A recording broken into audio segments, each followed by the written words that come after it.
ಕೆಂಡದ ಮಳೆ ಕರೆವಲ್ಲಿ ಉದಕವಾಗಿರಬೇಕು. ಜಲಪ್ರಳಯವಾದಲ್ಲಿ ವಾಯು ನಿಂತಿರಬೇಕು. ಮಹಾಪ್ರಳಯವಾದಲ್ಲಿ ಆಕಾಶದಂತಿರಬೇಕು. ಜಗತ್ಪ್ರಳಯವಾದಲ್ಲಿ ತನ್ನ ತಾ ಬಿಡಬೇಕು. ಗುಹೇಶ್ವರಲಿಂಗ ತಾನಾಗಿರಬೇಕು.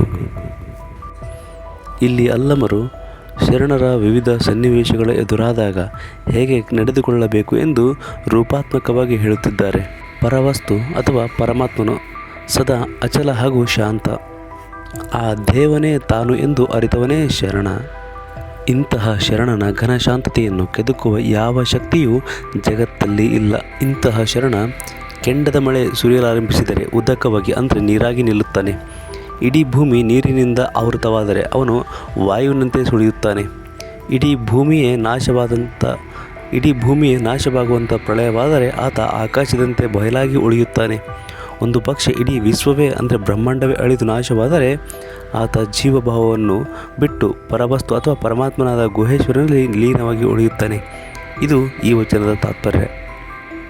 ಇಡೀ ವಿಶ್ವವೇ ಅಳಿದು ಹೋದಾಗ ಗುಹೇಶ್ವರ ಲಿಂಗ ಎಲ್ಲಿರುತ್ತದೆ, ಹೇಗಿರುತ್ತದೆ ಎಂಬ ಪ್ರಶ್ನೆ ಓದುಗರಿಗೆ ಇಲ್ಲಿ ಮೂಡಬಹುದು. ಅದಕ್ಕೆ ಹೀಗೆ ಉತ್ತರಿಸಬಹುದು. ವಿಜ್ಞಾನದ ಪ್ರಕಾರ ವಿಶ್ವದ ಸೃಷ್ಟಿಯಾಗಿದ್ದು ಮೊದಲ ಒಂದು ಮೂಲ ವಸ್ತು ಇತ್ತು.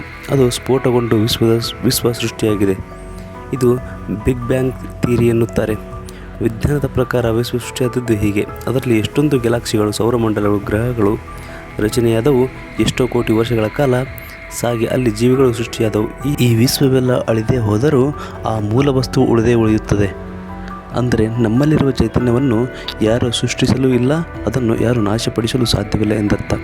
ಇಲ್ಲಿ ಅಲ್ಲಮರು ಹೇಳುವುದೇನೆಂದರೆ ಇಡೀ ವಿಶ್ವ ಅಳಿದಾಗ ಆ ಮೂಲ ವಸ್ತು ಉಳಿಯುತ್ತದೆ ಅಲ್ಲವೇ? ಆ ಚೈತನ್ಯವೇ ಗುಹೇಶ್ವರ. ಅದರಲ್ಲಿ ಶರಣರು ಲೀನವಾಗಿರುತ್ತಾರೆ ಎನ್ನುವುದು ಇವರ ಮಾತಿನ ಅರ್ಥ.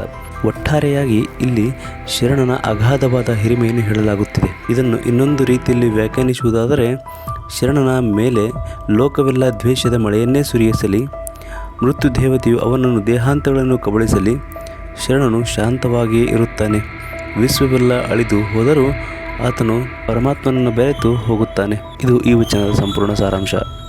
ಒಲುಮೆಯ ಕೂಟಕ್ಕೆ ಹಾಸಿನ ಹಂಗೇಕೆ, ಬೆಟ್ಟದ ಮರುಳಿಗೆ ಲಜ್ಜೆ ಮಣ್ಣುಂಟೆ, ನಿಮ್ಮನ್ನರಿದ ಶರಣಂಗೆ ಪೂಜೆಯ ಹಂಬಲ ದಂದುಂಗೇಕೆ, ನಿಮ್ಮನ್ನರಿದ ಶರಣಂಗೆ ಪೂಜೆಯ ಹಂಬಲ ದಂದುಂಗವೇಕೆ, ಮಿಸುನಿಯ ಚಿನ್ನಕ್ಕೆ ಒರೆಗಲ್ಲ ಹಂಗೇಕೆ, ಗುಹೇಶ್ವರ ಲಿಂಗಕ್ಕೆ ಕುರುಹು ಮುನ್ನುಂಟೆ.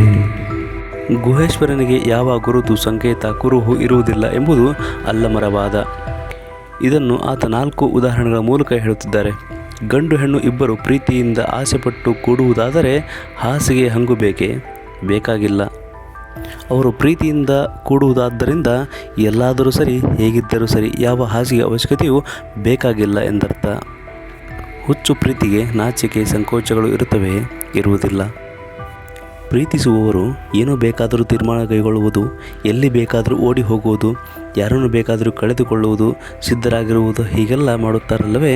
ಹಾಗೆ ಅಪರಂಜಿ ಚಿನ್ನಕ್ಕೆ ಒರೆಗಲ್ಲು ಅಂದರೆ ಅದನ್ನು ಕಾಯಿಸಿ ಉಜ್ಜಿ ನೋಡಿ ಪರೀಕ್ಷಿಸುವ ಉಪಕರಣದ ಹಂಗು ಬೇಕಾಗಿಲ್ಲ. ಏಕೆಂದರೆ ಅದು ಮೊದಲೇ ಅಪರಂಜಿಯಾಗಿದೆ. ಗುಹೇಶ್ವರನನ್ನು ಸರಿಯಾಗಿ ಅರ್ಥ ಮಾಡಿಕೊಂಡ ಶರಣನಿಗೆ ಪೂಜೆ ಪುನಸ್ಕಾರ ಅಗತ್ಯವಿದೆ, ಬೇಕಿಲ್ಲ.